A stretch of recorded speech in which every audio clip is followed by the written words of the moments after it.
Bəli, hazırda biz Şövkət Orduxanov adına Qusar şəhər stadionundayıq.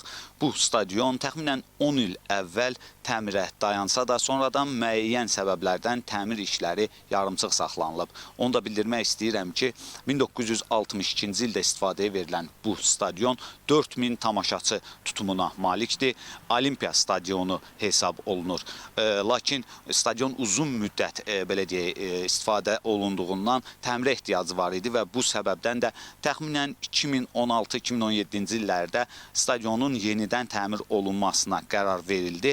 Təmir işlərinə başlanılsa da bir müddət sonra həmin işlər bax belə yarımçıq saxlanılıb və son 2-3 il ərzində isə demək olar ki, burada hər hansı bir belə deyək, təmir işi aparılmayıb. Onu da bildirmək istəyirəm ki, bu stadionda Qusarın futbol üzrə Şahdağ futbol klubu ev oyunlarını keçirib.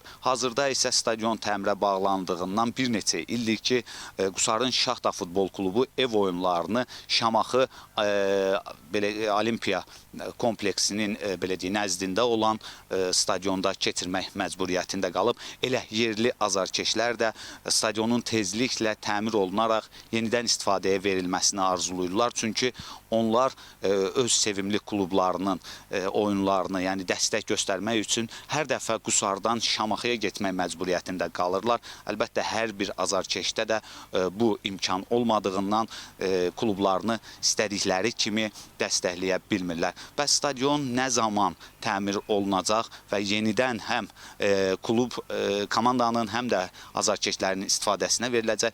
Elə bu sualla aidiyyatı dövlət qurumlarına müraciət ünvanlayacağıq və bununla bağlı, bu məsələdə, bu mövzu ilə bağlı daha ətraflı reportajımız növbəti saatlarda sizlərə təqdim olunacaq.